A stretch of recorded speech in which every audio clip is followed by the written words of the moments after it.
Hello students, welcome to MOS classes. आज हम 8th class English NCERT की book honey dew की poem geography lesson के questions and answers को discuss करेंगे। क्वेश्चन नंबर 1 है स्टूडेंट्स, फाइंड 3 और 4 phrases in stanzas 1 and 2 which are likely to occur in a geography lesson। यानी कि इस पोयम में से हमें 3 या 4 ऐसे फ्रेजेस बताने हैं जो कि किसी जियोग्राफी लेसन में भी आ सकते हैं। तो यहाँ पर पहला फ्रेज है scaled 6 inches to the mile, यानी कि ऊंचाई पर जाने पर जो नीचे का व्यू होता है वो छोटे में नजर आ जाता है। 1 माइल भी ऐसा लगता है जैसे कि 6 इंचेस के बराबर हो। दूसरा पॉइंट है, दूसरा फ्रेज है वैलीज वर पॉपुलेटेड, यानी जो दो पहाड़ों के बीच में जो प्लेन जगह होती है वो पूरी तरह से पॉपुलेटेड थी, भरी हुई थी लोगों से, क्योंकि जो लोग हैं वो मैदानों में रहते हैं। तो ये फ्रेज भी एक जियोग्राफी लेसन में आ सकता है।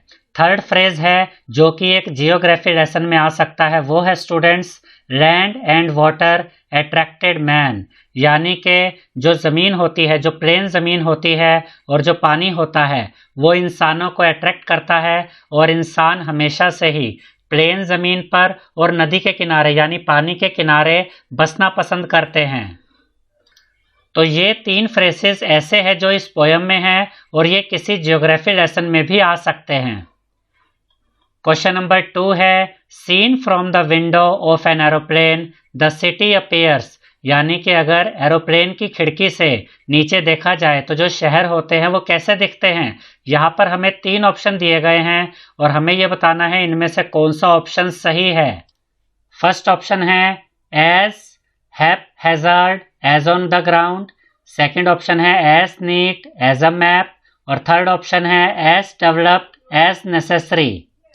तो इसका सही आंसर है students third option as developed as necessary, यानी कि जिस तरह की डेवलपमेंट की ज़रूरत है लोगों ने उस तरह की डेवलपमेंट अपनी सिटीज़ में की हुई है।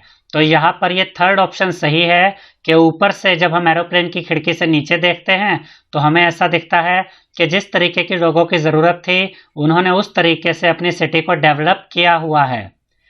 थर्ड क्वेश्चन है which of the following statements are examples of the logic of geography. यहाँ पर हमें कुछ स्टेटमेंट्स दी गई हैं, 5 स्टेटमेंट्स दी गई हैं और हमें ये बताना है इनमें से कौन कौन सी स्टेटमेंट्स ऐसी हैं जो कि जियोग्राफी में भी यूज़ हो सकती हैं। तो फर्स्ट स्टेटमेंट है there are cities where there are rivers, यानी कि जहाँ नदियाँ होती है वहाँ शहर भी बसे होते हैं।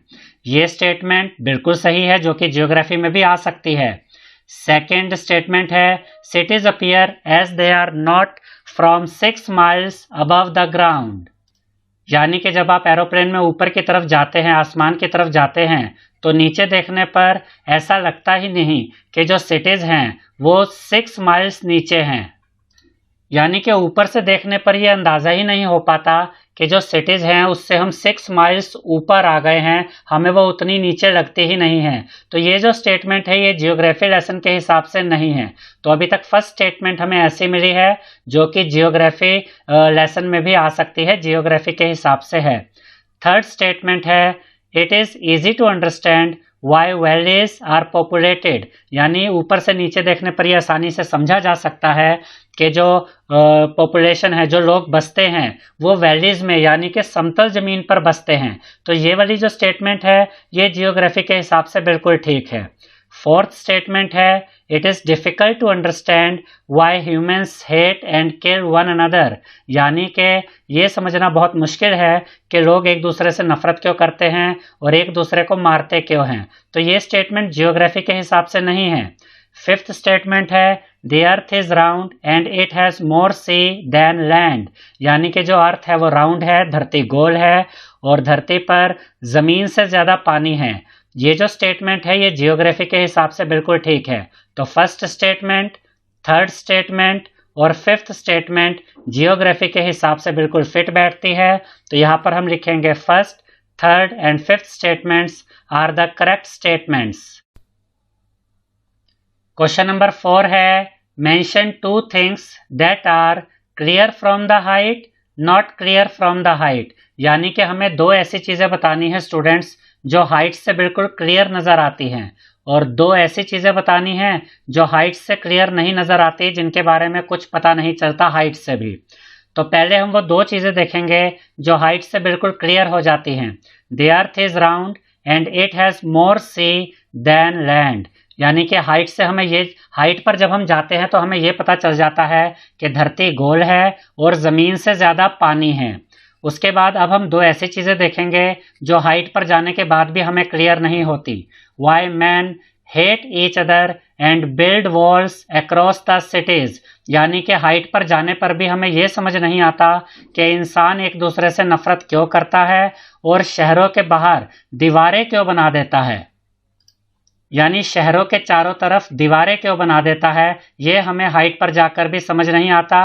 और एक दूसरे से इंसान नफरत क्यों करता है, ये भी हमें हाइट पर जाने पर भी समझ नहीं आता है। आई होप स्टूडेंट्स आपको हमारा ये वीडियो पसंद आया होगा।